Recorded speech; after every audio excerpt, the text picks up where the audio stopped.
Ser podcast.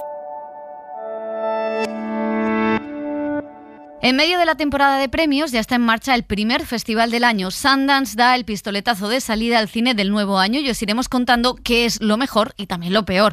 En cines esta semana tenemos uno de los grandes estrenos, La zona de interés de Jonathan Glazer. Una estremecedora mirada al Holocausto sin mostrar a las víctimas, sino a partir de la rutina de los verdugos de Auschwitz. Es nuestra recomendación, pero también comentamos La Argentina cuando acecha la maldad o la nueva película de Margaret von Trotta. Hay además acción con Aaron Piper, comedia romántica con Sydney Sweeney y otras propuestas del cine de autor. En series que nos gusta, un buen culebrón familiar de ricos. Con Adriana Ozores entramos en el mundo de Galgos.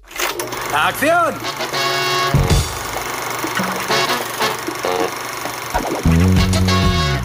El cine en la Ser con Pepa Blanes.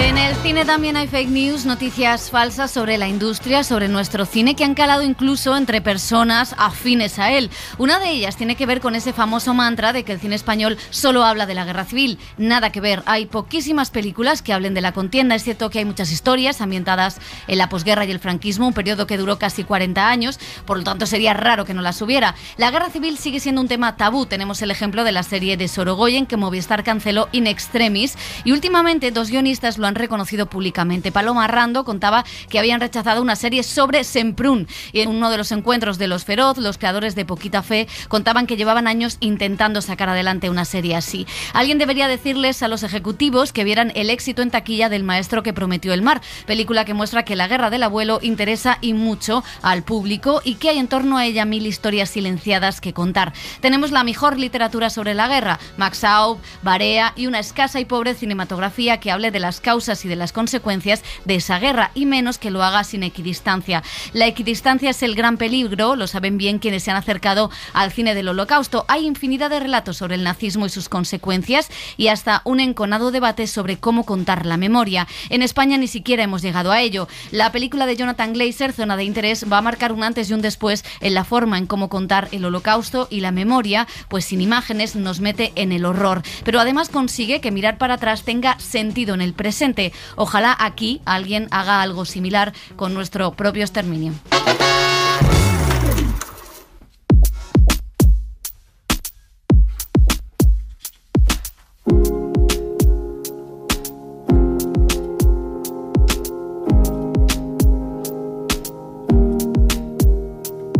Memorize the bathwater, memorize the air. There'll come a time I wanna know I was here. Names on the door frames, inches and ages, handprints in concrete at the softest stages. I don't know why. Y arrancamos el cine en la Ser con el primer festival del año, el Festival de Sundance, que va a ser el primero poshuelga de estrellas. José Manuel Romero, Elio Castro, ¿qué tal? Este año no estamos en Salt Lake City. No podemos lucir el abrigo de Pedro Sánchez, de Pedro ¿no? Sánchez en Davos. Sí, que se ha agotado, claro, es lo que sí, lo que no hay descanso. O sea, ya está el primer festival de la temporada con el nuevo cine del año en marcha. No hemos terminado la temporada de premios, nos quedan las nominaciones a los Oscars la semana que viene. O sea, que es que esto es como qué ansiedad. Sobreproducción, que absolutamente. Se llama. A veces sí. A veces sí. Bueno, hay muchas estrellas como Jodie Foster o Kristen Stewart que han anunciado presencia allí. La actriz tiene 2 películas en competición. También estará Jesse Eisenberg con su primera película como director, o Laura Alini, que pisarán esa alfombra llena de nieve de Park City, en Utah, donde el cine español también va a estar representado. Por un lado con La Mesías, una de las series que va a verse allí, y por otro con la producción peruana, suiza y española Reinas, una película de Claudia Reinique que nos lleva al convulso Perú de los años 90 con Fujimori. Por cierto, un periodo que ha ahondado Mario Vargas Llosa en su última novela, creo que de manera diferente a como lo hace la película, no sé por qué. Bueno, pues eso, ¿cuándo se jodió Perú? Cuando se jodió Perú, pues en los 90 fue un momento culminante. Es una producción en la que está Valérie Delpierre y también Susi Sánchez como matriarca de la familia. El cine en la Ser con Pepa Blanes.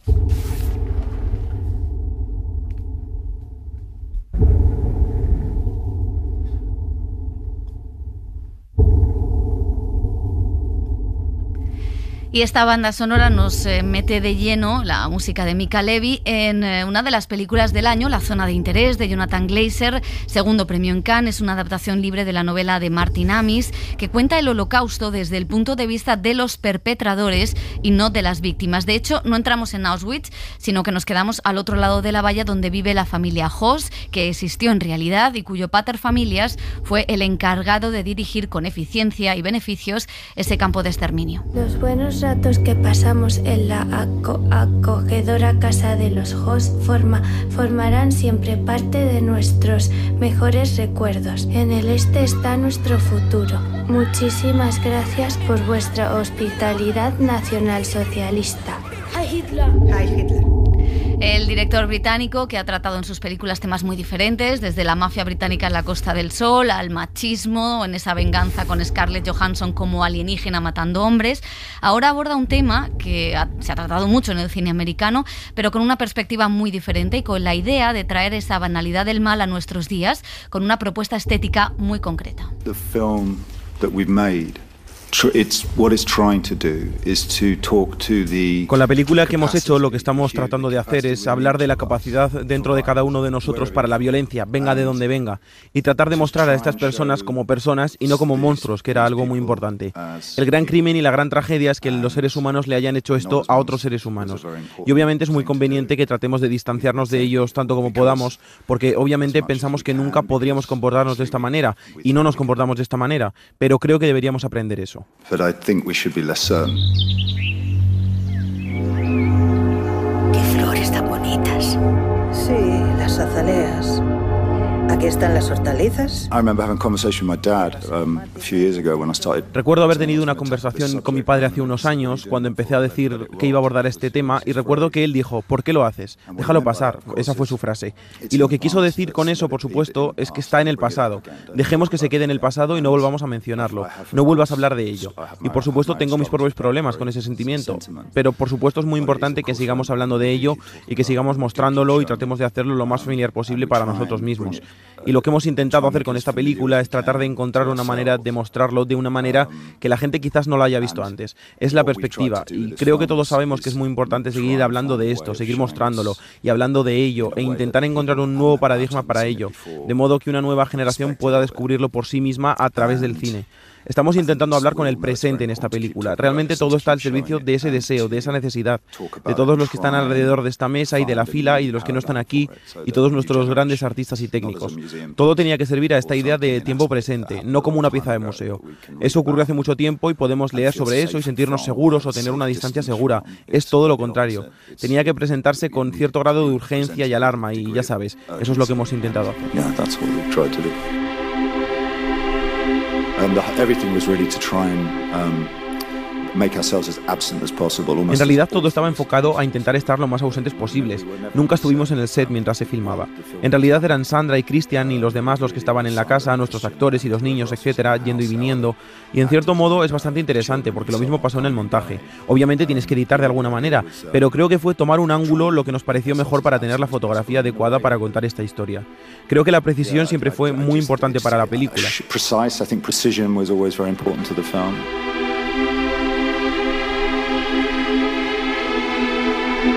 It was made entirely for today's audience, as much as a warning as anything else. La película está hecha para el público de hoy, como una advertencia. Intentamos mirar a estas personas como si fueran igual que nuestros vecinos. Se trata de nuestra capacidad de la violencia y de la complicidad hacia ella, de cómo hacemos una disociación de los horrores del mundo para proteger nuestro propio estado mental, nuestra propia seguridad, nuestro lujo y nuestras elecciones. Nos alejamos de lo que nos impide disfrutar de ese lujo. El único punto para hacer esta película era que tuviera que ver con la actualidad.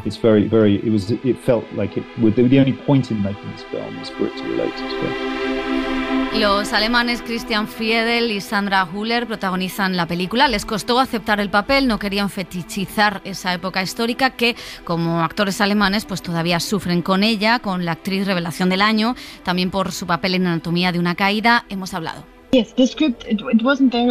No era un guión obvio, simplemente tenías a una pareja en un jardín y no vemos lo que hay detrás del muro. El guión tampoco lo mencionaba. Ella solo habla de su paraíso, nadie habla de la violencia. Quizá algo se menciona de la guerra. El resultado de esto es la incomodidad que queríamos crear.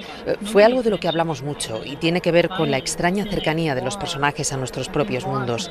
La elección de la conveniencia antes que abrir los ojos a lo que pasa. La conveniencia antes que la conciencia. Creo que debería ser una advertencia. A strong warning. It should never be over because it seems to be something that people do. Va a seguir ocurriendo de otras maneras. Nada más hay que mirar el mundo ahora mismo, cómo está.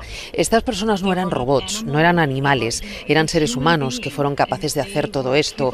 Y es algo que puede suceder fácilmente, es algo que he aprendido porque tiene que ver con elegir ponerse a uno mismo en primer lugar y olvidarse de pensar en los demás.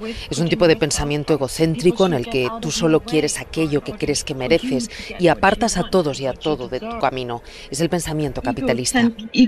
Centric thinking, and that it is a capitalist thinking. We look away to the horrors of the world, the wars of the world. Creo que nos dice que en realidad miramos hacia otro lado todos los días.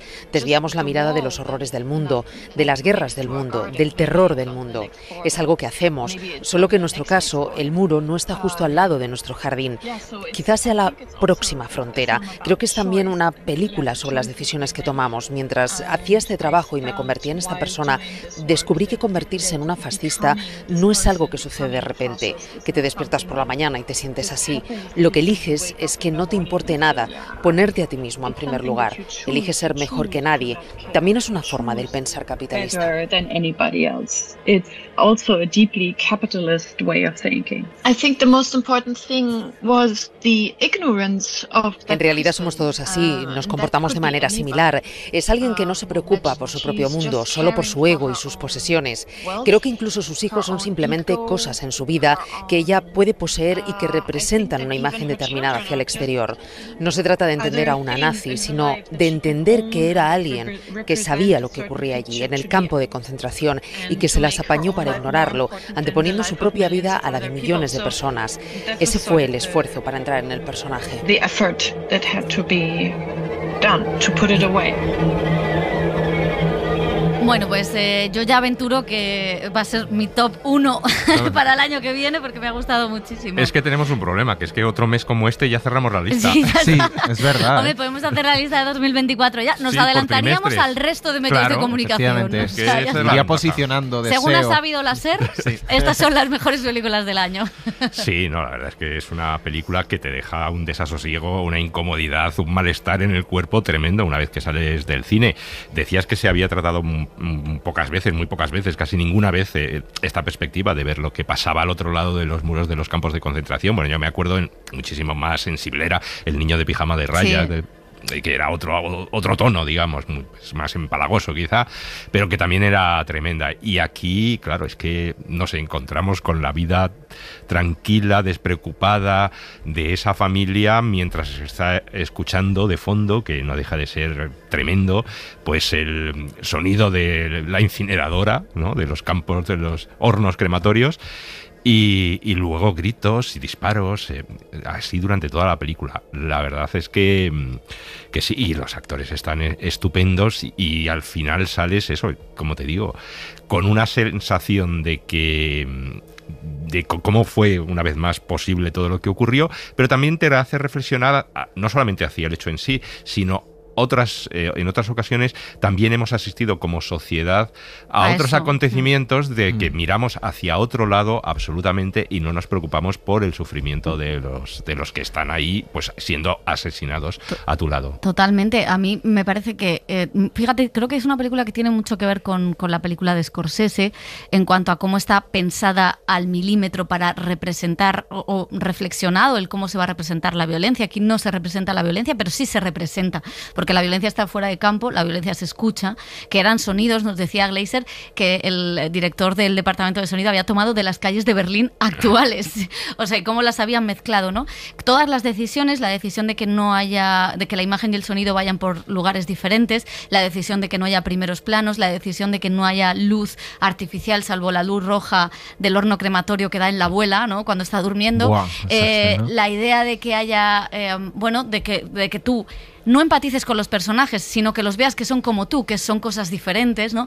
Toda esa idea de frialdad, de la música, del sonido, me parece que es una película completamente pensada, y completamente pensada como no puede ser de otra manera, para hablar de memoria, para hablar de pasado y para hablar de algo que es lo que decías tú, o sea, no es tanto el holocausto o cómo pudo pasar, sino cómo permitimos que esa dinámica, que lo que es la dinámica que permitió que pasara el holocausto, no la hayamos erradicado, ¿no? La deshumanización. Total. La escena en la que ella se está probando un abrigo de pieles, que claramente viene de esa zona de Auschwitz donde dejaban las pertenencias de los judíos, o sea, es un abrigo de alguien a quien han gaseado, cómo ella se lo prueba, es prácticamente cómo nos probamos ropa sin saber de cuál es el origen, o cómo hacemos cosas hoy, o comemos cosas hoy, o compramos un móvil sin preguntarnos qué muertes o qué vidas hay detrás de eso, ¿no? Seguimos sin mirar para ese lado. Por eso me parece que es una película que pone los pelos de punta y que es desasosegante, no solo porque sabes lo que pasó, sino porque en realidad tú has sido esa familia, o puedes ser esa familia, ¿no? Y que no retrata a ellos como monstruos, que es quizá lo que el cine de la memoria siempre ha hecho, ese horror. Y me gusta mucho también el final, que quizás donde ahí la gente se desconecta, pero a mí me parece que es un final que tiene mucho que ver también con cómo nos relacionamos con los relatos de la memoria, ¿no?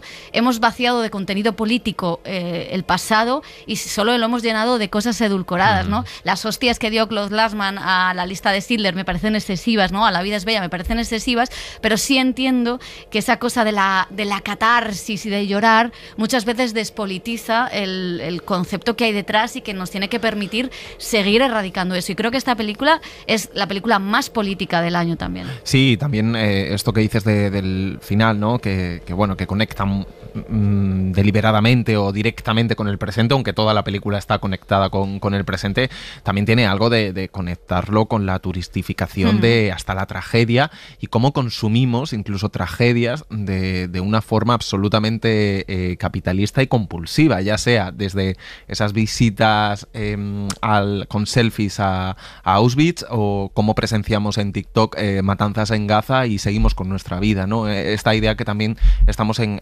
este bucle insensible, que creo que es el tema de la película, ¿no? De no demonizar, no mostrarlos como monstruos, como esto de carácter, pero al final construir un relato absolutamente aterrador.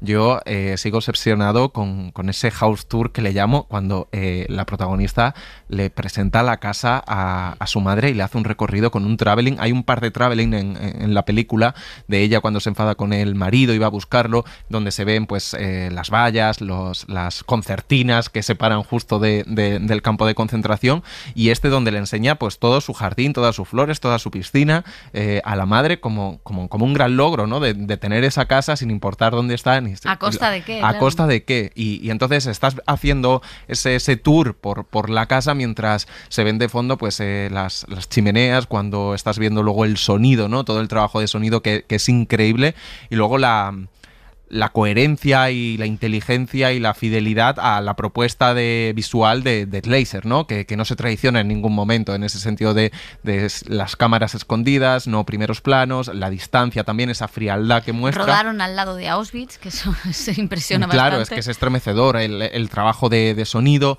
incluso la idea de cómo empieza esta película, ¿no? De ponerte unos minutos en negro, como acomodar al espectador que entra en la sala con ese sonido, para que entres también en una especie de estado mental a la hora de entrar a la película, luego con ese interludio en rojo y con ese final, ¿no? Entonces sí que es verdad que te coloca en una posición tan incómoda, tan aterradora, que te deja absolutamente devastado. Es verdad que todo ese dispositivo a mí se me agota a la hora. La primera hora me parece una genialidad y una de las cosas más apabullantes de este año.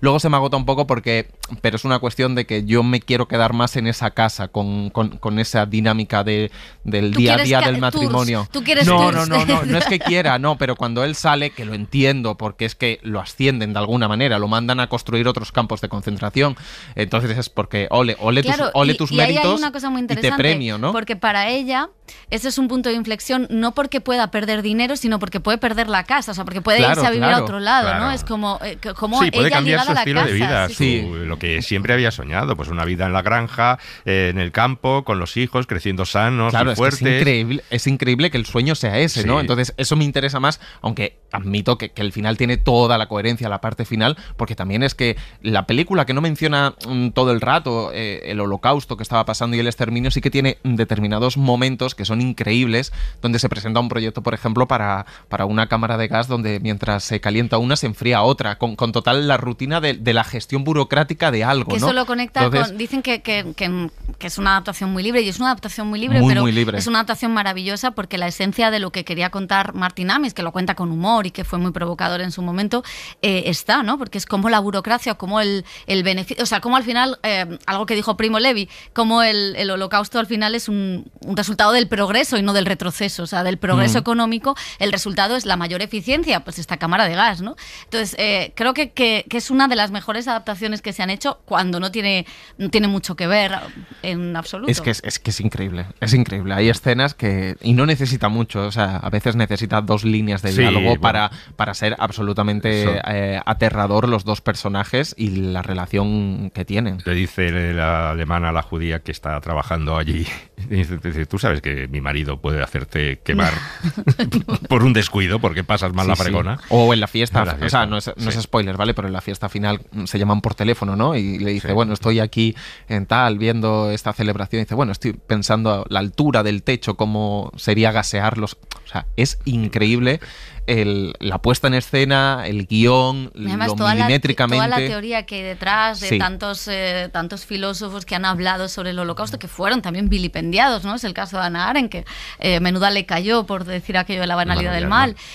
O Gunther Anders, su marido, ¿no? Que también profundizó en eso, ¿no? Me parece que es una de las películas más inteligentes. No sé, lo siento por Bayona, porque compite con Bayona, y está la cosa complicada, claro. Después de ver esta película... Sí, no, y una cosa que comentaba Elio la semana pasada o hace unas semanas, que los premios, los Oscar, ¿no? De alguna manera se están abriendo a un cine mucho más indie, menos popular en lo cinematográfico, en la taquilla, y precisamente esta película entra absolutamente en una película muy de autor, vale que el Holocausto ha sido premiado en los Oscar, pero sí que entra dentro de los cánones de una película muy arty que va a tener mucha representación tanto en los Oscar como en toda la carrera de premios a nivel de dirección, de mejor peli extranjera, y a lo mejor hace unos años eso no pasaba con una película tan de autor de Cannes. Mira la cinta blanca, o sea, tú ahí... Ya, depende, pero sí que hay esa apertura y creo que va a ser una película que va a funcionar. El cine en la SER con Pepa Blanes.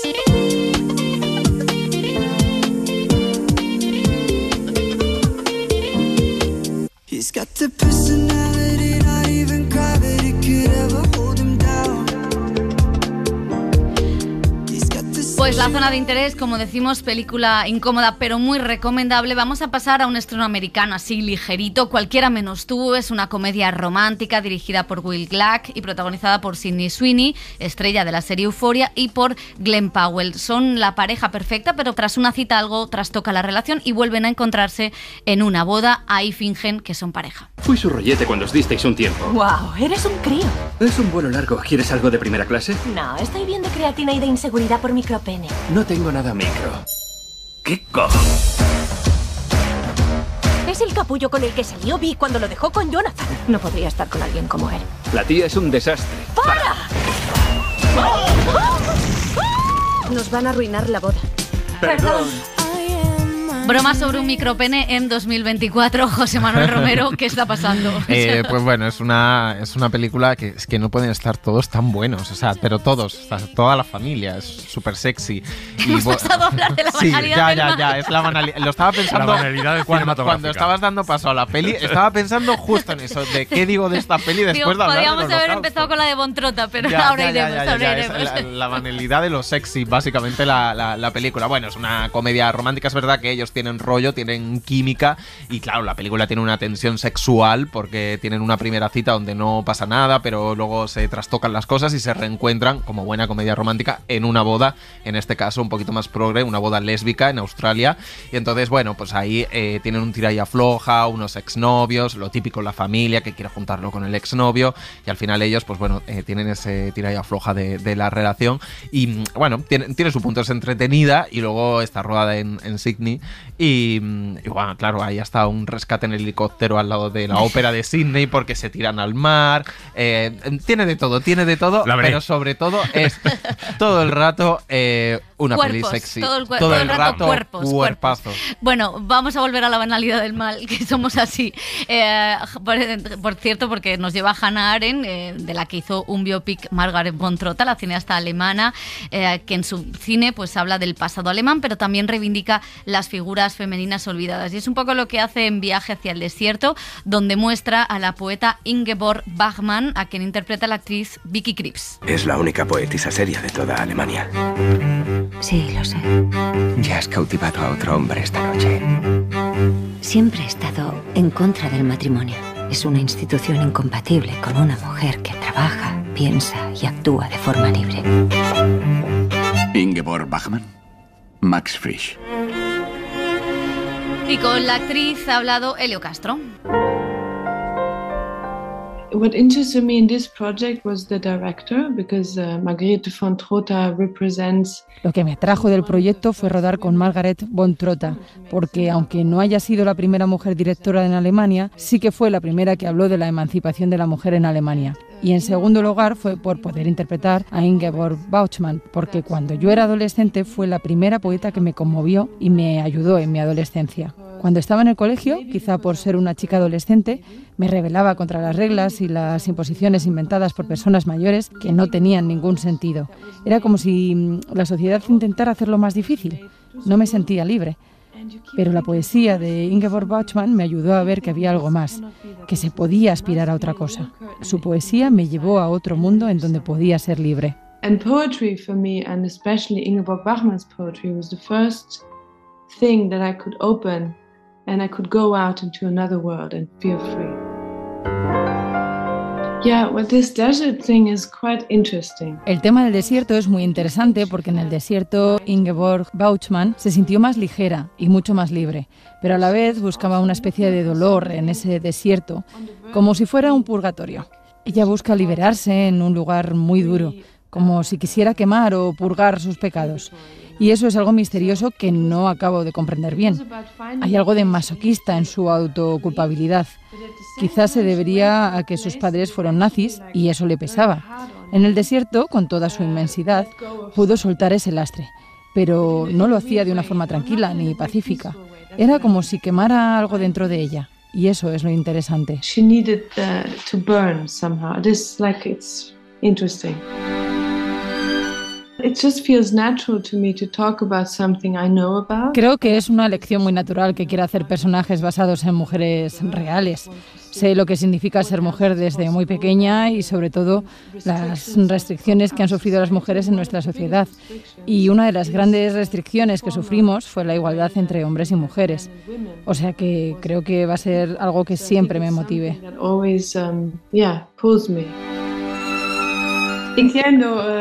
Entiendo un poquito, sí. I have many Spanish-speaking friends from the film world, but not yet I have been offered to speak Spanish. Tengo muchos amigos en el mundo del cine que hablan español, pero nadie todavía me ha ofrecido un papel en España o en español.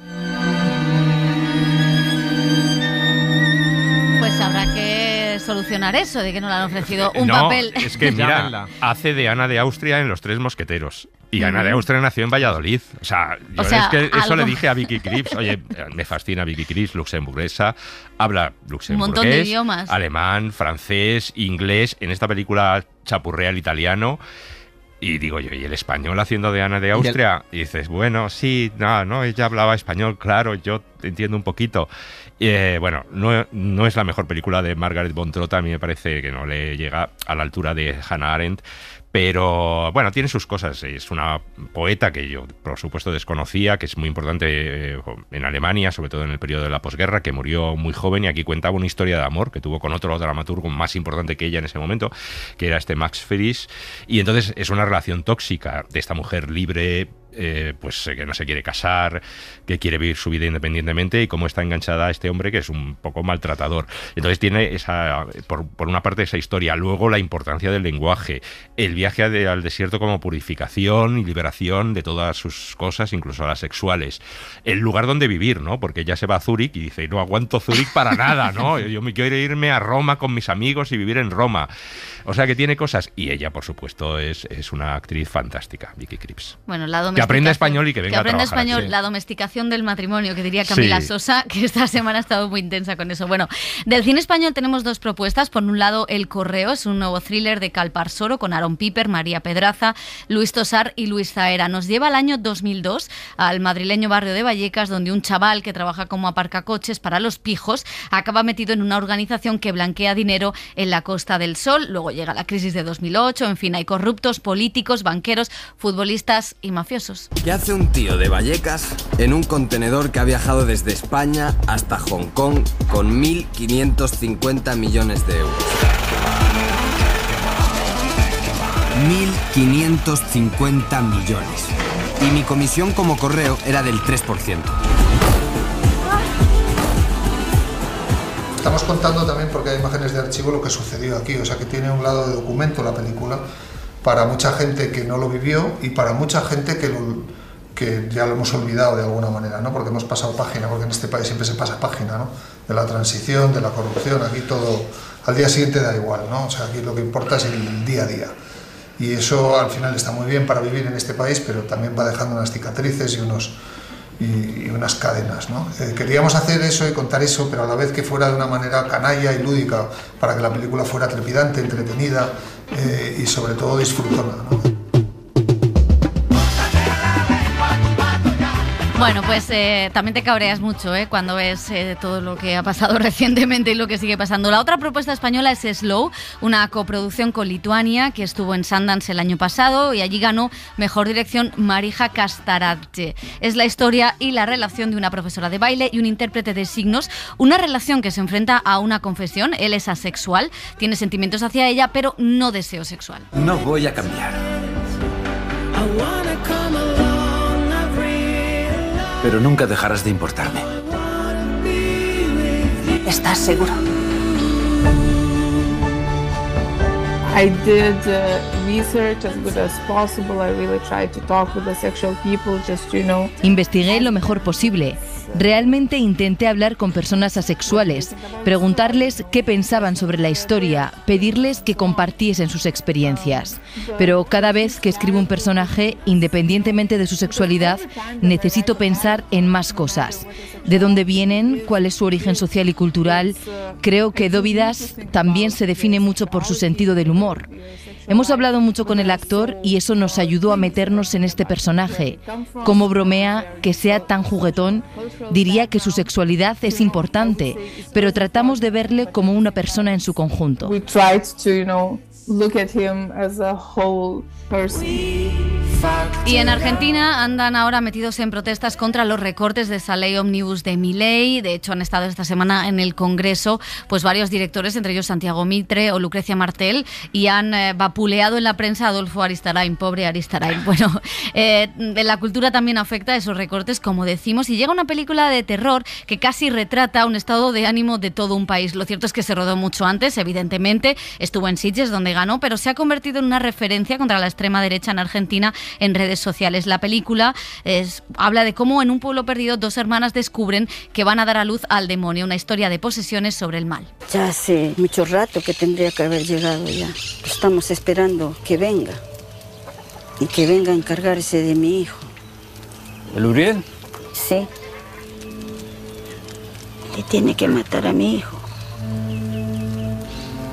Le tiene que matar al Uriel. Primero que nada me andaba dando vueltas siempre en la cabeza las noticias sobre los pueblos fumigados que pasa acá en Argentina, que son esos pueblos que bueno, digamos, los campos que tenemos acá de soja que El 80% de nuestro país está sembrado de soja y están los agrotóxicos causando estragos, están contaminando todas las napas de agua que tenemos y provocando además a la gente que se expone con eso muchas enfermedades. Vamos a ir todos de acá. Hay un embichado en el pueblo. Un encarnado, Sabrina. Y creo que se liberó. Este pueblo va a ser un infierno en poco tiempo. Yo esa idea de la locura transmitiéndose de cabeza en cabeza, la venía manejando adentro mío hace varios años atrás y que resultó en este guión. Yo tenía esa percepción de lo que estaba sucediendo con el odio a través de las redes sociales y cómo el fascismo empezaba a hacer gobierno en muchos países, en países latinoamericanos, en Brasil, en Estados Unidos, en algunos países de Europa. Y no entendía de que cómo podía ser que grupos neonazis estén en Alemania tomando fuerza de nuevo. Y yo no entendía de que el odio es tan fácil de transmitir, es muy fácil de transmitir porque son esas frustraciones que tenemos nosotros, los seres humanos. Y la transmitimos con el odio, es muy fácil. Es mucho más más fácil que el amor.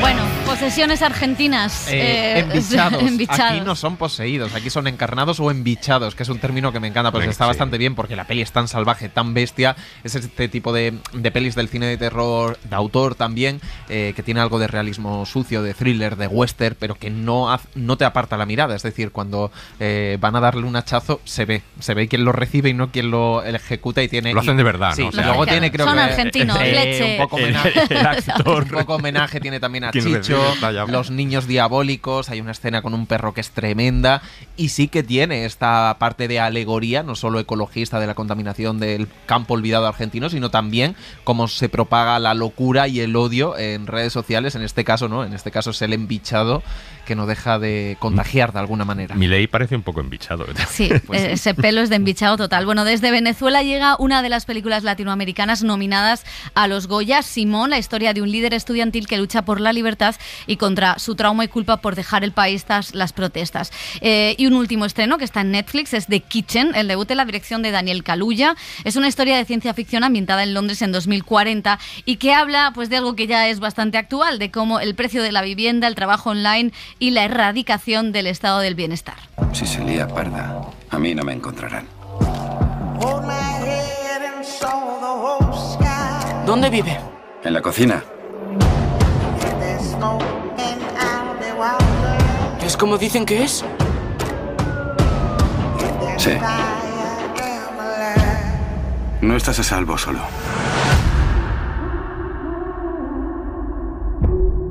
El cine en la SER con Pepa Blanes.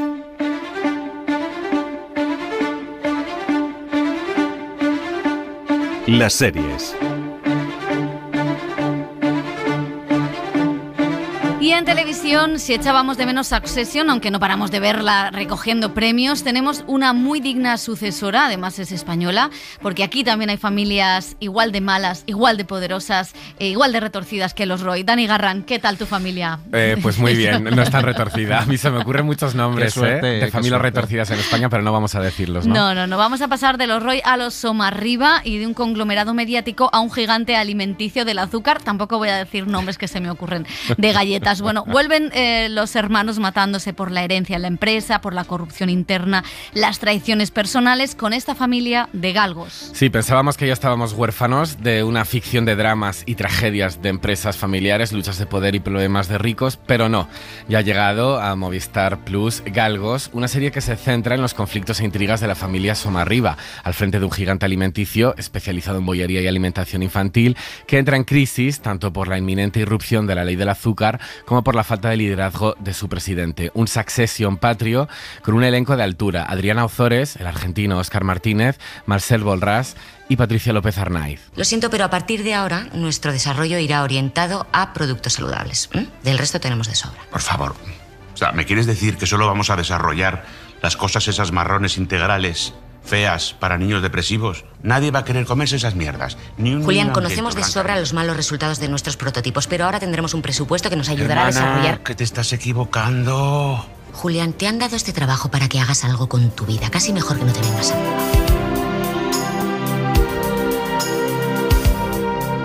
Y te vengo a buscar. Adriana Ozores, protagonista de Galgos, ¿qué tal? ¿Cómo estás? Gracias por venir. Bueno, encantada de estar aquí con vosotros. Bueno, eres esta matriarca que toma las riendas. ¿Qué te llamó la atención del guión de esta serie para decir, venga, por ello, a por este personaje? Sí, la verdad es que siempre hay algo como de entrada de matriarca, de señora empoderada. Yo no lo he vivido desde ahí, ni lo hemos vivido los directores ni guionistas, ¿no? A esta mujer le pasa esto más allá de ella, de sus capacidades.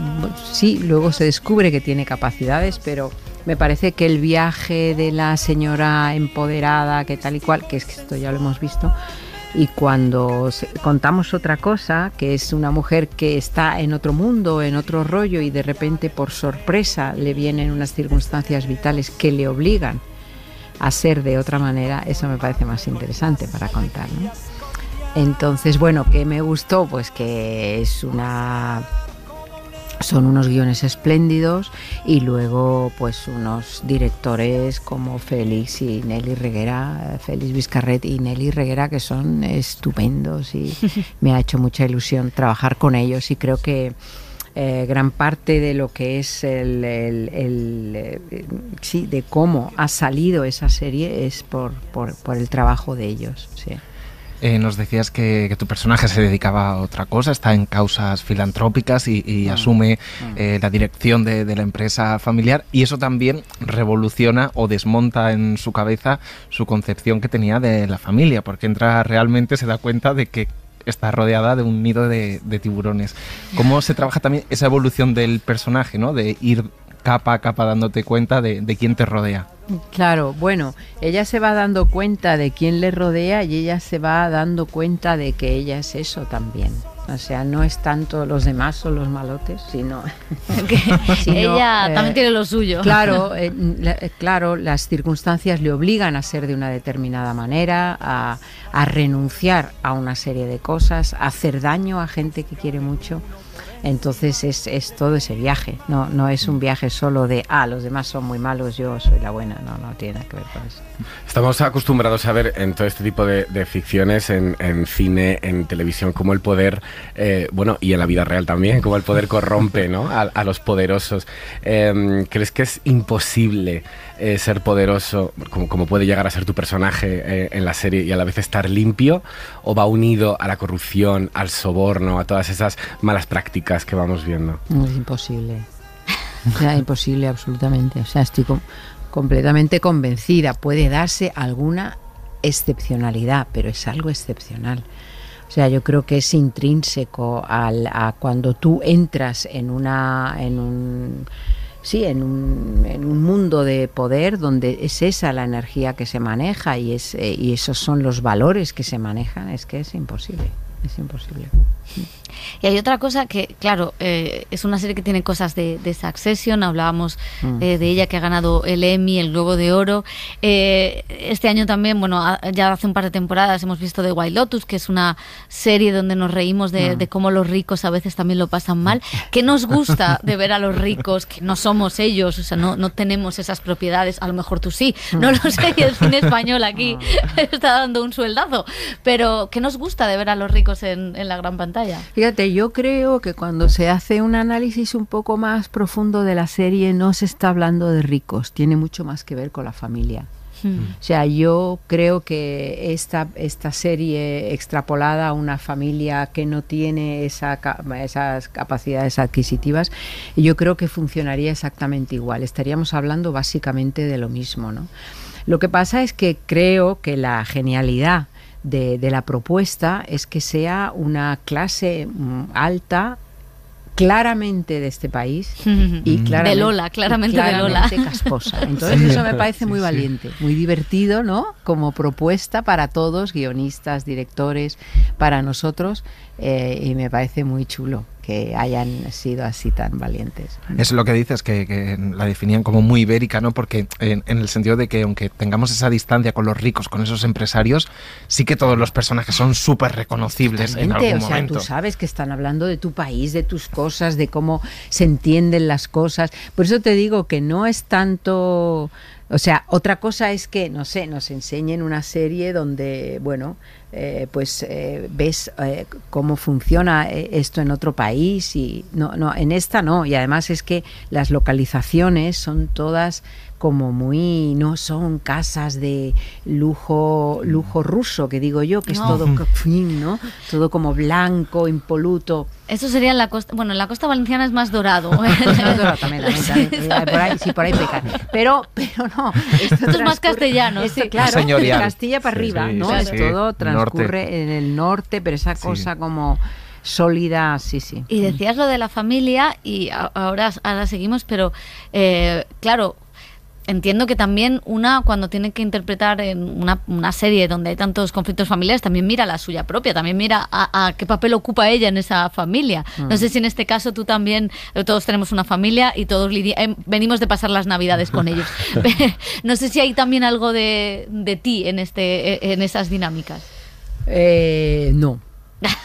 Por suerte no. No por suerte, sino por diferente, por mi contexto, mis circunstancias son otras, no tienen nada que ver con esto, no, nada que ver. No tengo nada que ver. También es significativo que la protagonista sea una mujer, que sea Carmina. Todo ese conflicto que en el que ella se mueve, ¿no? De que tiene que mantener a flote tanto la parte empresarial como la personal, como esa familia, como la mujer que es la que lleva el peso de todas esas dinámicas familiares. Es algo que de lo que también nos vemos muy identificados y que no solo pasa en el mundo de ricos o en un mundo empresarial, ¿no? El mantener a flote la familia, además de tu vida profesional. Claro, yo creo que hay una palabra clave para esta serie y es un tema de lealtades. Son las lealtades, no solamente a mis hijos, a los que vienen después, y las lealtades entre todos, no me refiero solo a mi personaje, ¿no? Sino cómo tergiversa Carmina su personaje por una lealtad hacia su padre. No es capaz de ver, ¿no? Como a veces ese lastre nos marca tanto y nos confunde tanto, ¿no? Y yo creo que esta serie habla mucho de eso. Sí, y decías que no es un prototipo de esto de mujer empoderada, que asume, ¿no? Que hay muchas más aristas, no solo eso, claro. la serie, pero sí que es verdad que la serie tiene también momentos graciosos, ¿no? Divertidos, o de humor, o que pueden funcionar así en el espectador. Sí. Y sí que sufres durante la serie esto de hombres explicando cosas que tú dices algo y te lo explica y después lo explica un hombre. Eso sí que está en la serie muy bien representado. Claro, eso es una coña muy divertida que se han propuesto todos, guionistas y directores, resaltarlo, ¿no? Porque es gracioso y está también bien que ya nosotros le estemos dando una vuelta a eso, ¿no? ¿Y le estamos dando una vuelta a eso? Porque a mí me explican cosas todavía continuamente en mi día a día. Bueno, pues te voy a contar que eres muy jovencita y te van a seguir explicando más. Y te van a seguir explicando, pero lo que podían explicar hace un tiempo no tiene ni comparación, cariño, ni comparación. ¿Tú has sufrido mucho ese mansplaining? En absoluto.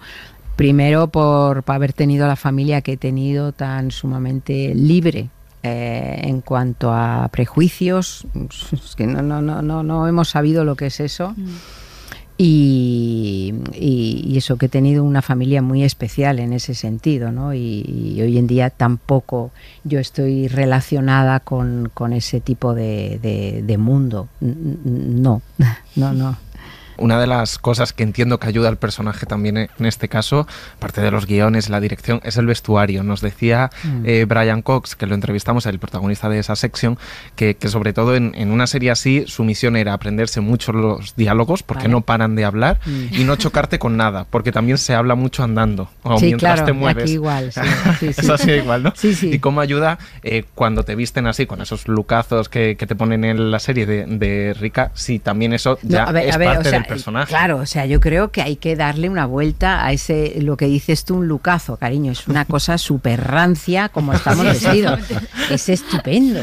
Por eso a mí me parece que es tan singular esta serie, ¿no? Le han dado una vuelta de tuerca, claramente. No es un estereotipo de una serie que quiere hablar de gente rica que se viste de lujo y como lo que está de moda, en absoluto. O sea, no vamos a la moda, ¿no? No sé, a mí me parece que en ese sentido es muy chula. ¿Y eso ayuda el vestuario? ¿O no? El vestuario ayuda mucho, pero no en este caso. En mi caso, en esta película, no. Otras veces sí, otras veces muchísimo, pero en este caso ha sido un trabajo mucho más de equipo, con Félix, con Nelly, con los ensayos que se hicieron. No ha sido tanto el vestuario, también ha sido, sí, por ejemplo, donde nos encontrábamos, cómo eran nuestras casas, cómo eran los palacios a los que íbamos, esa cosa del rancio abolengo, ¿no? Esa cosa de la madera crujiente, como el escudo de armas familiar, y tú, perdona, pero esto es muy fuerte, sí. Eso existe. Las cacerías. Has dicho, Adriana, en alguna ocasión que no concibes la figura del actor como un contenedor donde el director vierte un personaje, ¿no? Sino que también crees que los actores ponen parte en ese proceso creativo, ponen parte de sí mismos. ¿Tú te has sentido creadora en esta serie? Bueno, es que, claro, o sea, de entrada soy yo. O sea, quiero decirte, este cuerpito, este pasado, este presente, este futuro, el que está interpretando. Esta familia, este hijo, esta pareja, lo que sea, ¿no? Entonces, ¿cómo no voy a ser parte de...? O sea, el resto, para mí, esa idea de que el actor es un mero, medium que pasa y él está hueco, vacío, eso no lo entiendo, no me lo creo. Creo que estamos poniendo todo lo que somos y lo debemos hacer de la manera más inteligente, ¿no? Y utilizando lo que somos para el bien del personaje. Y así también cuesta menos salir de cuando son personajes atormentados, ¿no? Que hay actores que luego lo pasan muy mal. Cuando tú pones más de ti o eres consciente de dónde estás tú, luego es más fácil irte a casa y decir, bueno, esta señora que se quede con el escudo de armas, y que me deje en paz.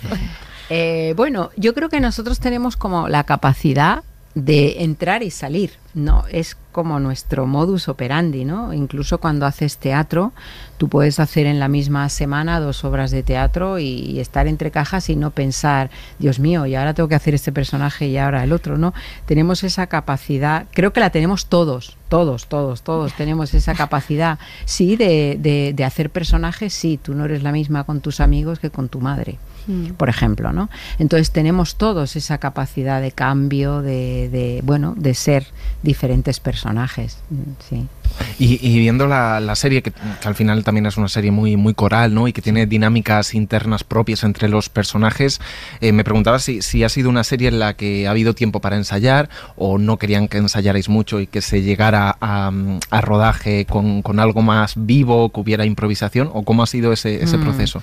Bueno, yo creo que eso tiene mucho que ver, como digamos que las circunstancias de hoy en día, de la falta de tiempo para trabajar y lo caro que es el tiempo en todo y en nuestro trabajo también. Pues nos hemos inventado esa cosa de decir, no, es mucho más fresco si no ensayamos, si no...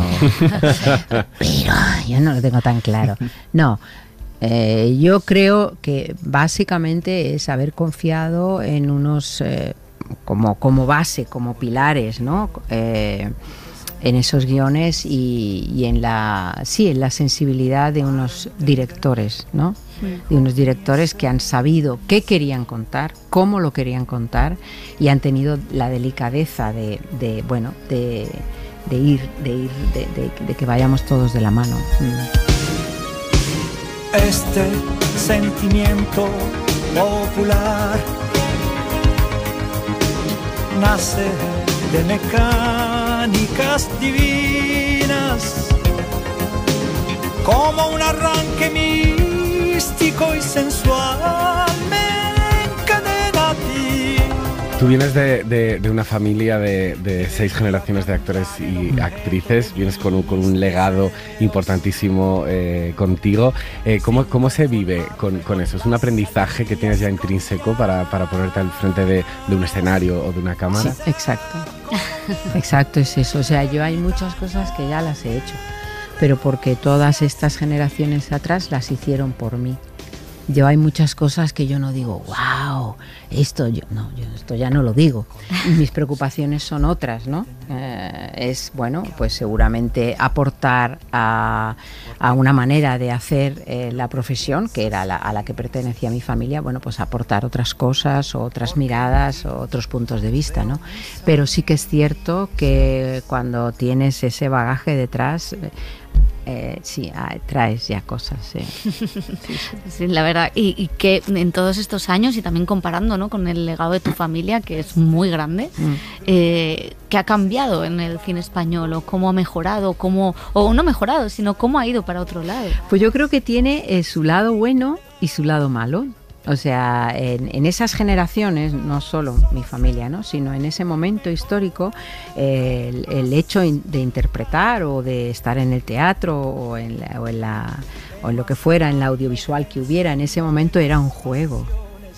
No había una cosa de gran responsabilidad, Dios mío, me lo tengo que saber, ¿no? Ellos estaban jugando, se lo pasaban genial. Entonces había esa parte buena, pero cuidado, había la parte de, bueno, pasa nada. Y ahora es todo lo contrario, o sea, pasa todo. O sea, tú tienes que hacerte cargo de hacerlo, que te mueres de bien y tal y cual. Y creo que falta juego. Nos falta juego a los actores, porque creo que eso da también mucha luz y da muchas posibilidades, mucho vuelo, ¿no? Pero, no sé, por ejemplo, ahora nosotros lo notamos en el mundo vuestro de los periodistas, ¿no? Cuando vamos a un junket, venís súper preparados.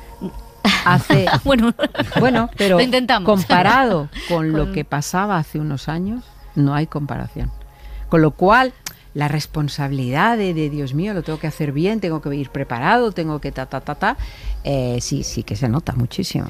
Y hay una cosa que no sé si es un poco Ozores, pero yo recuerdo el Goya de Honor de Mariano Ozores, que él estaba pendientísimo de la actualidad y decía, me acuerdo que era la época del auge de Podemos, fíjate dónde estamos, y decía, yo haría una película de estos.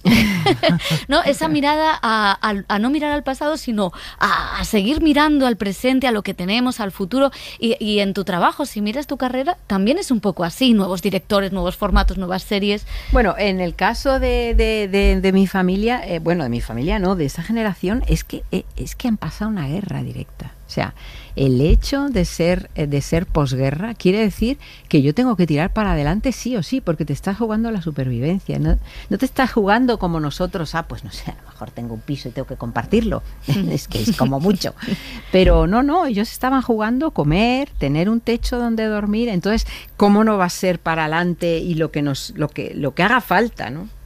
Sí. Y en la carrera de cualquier actor, nos lo dicen muchos y creo que tú también lo has dicho en alguna ocasión, importan tanto los síes como los noes, ¿no? O si se puede decir que sí, que es diferente, o se puede decir que no en determinados momentos. ¿Cómo has, no sé si se diseña una carrera o cómo has llevado tú tu carrera? ¿Has tenido momentos en los que has podido decir no y ahora sí, o siempre has hecho más o menos lo que tú has dicho, esto me interesa, esto no me interesa, no has estado en esa tesitura? Yo creo que esta carrera tiene que ver con el talento y tiene que ver con la suerte, con la preparación, claro que sí, y con la suerte, ¿no?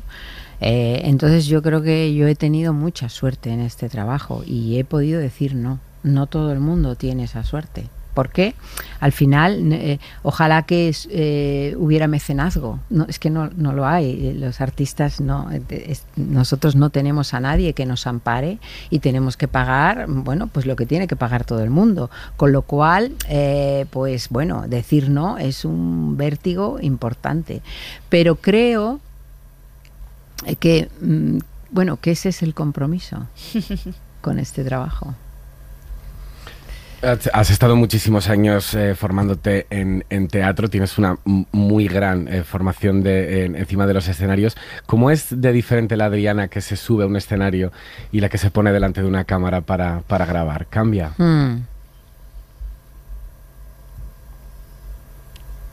Sí cambia. Sí cambia mucho.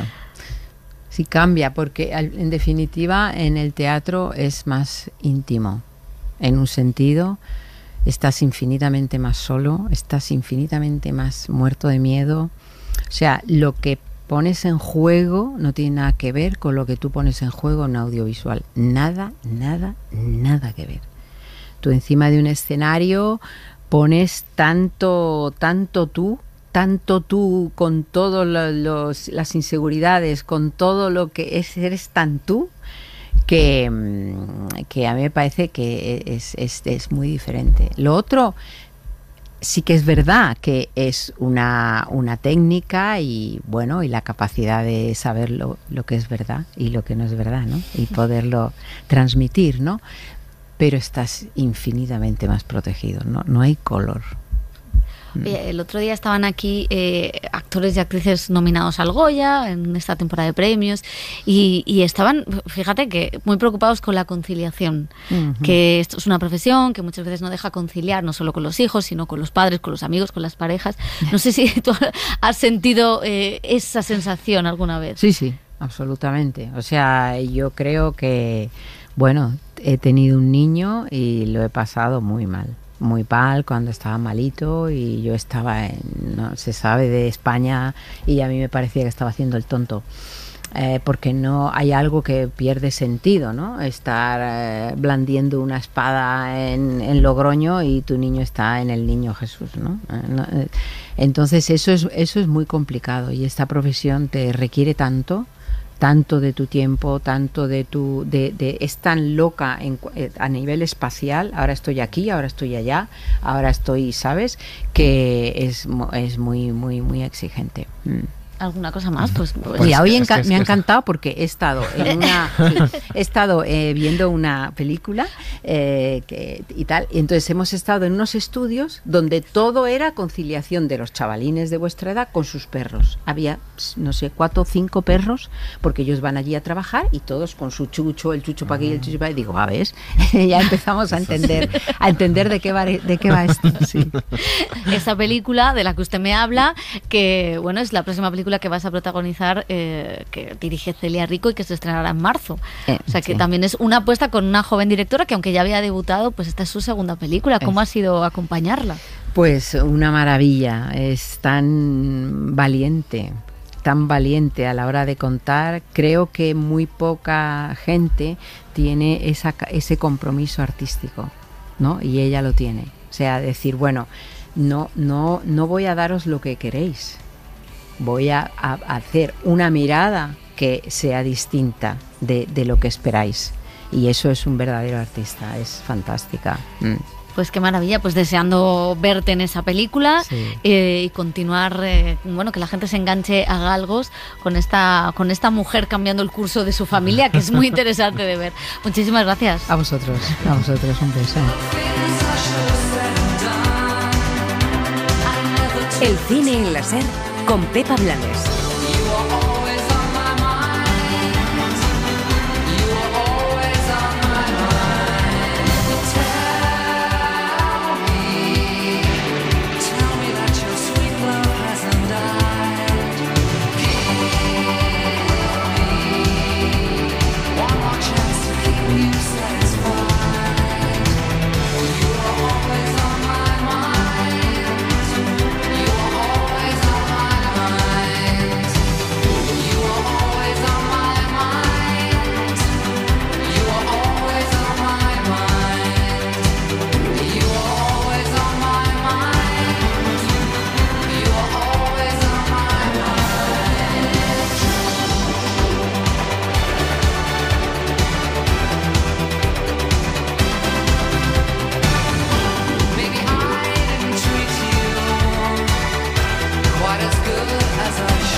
Suscríbete a El Cine en la SER.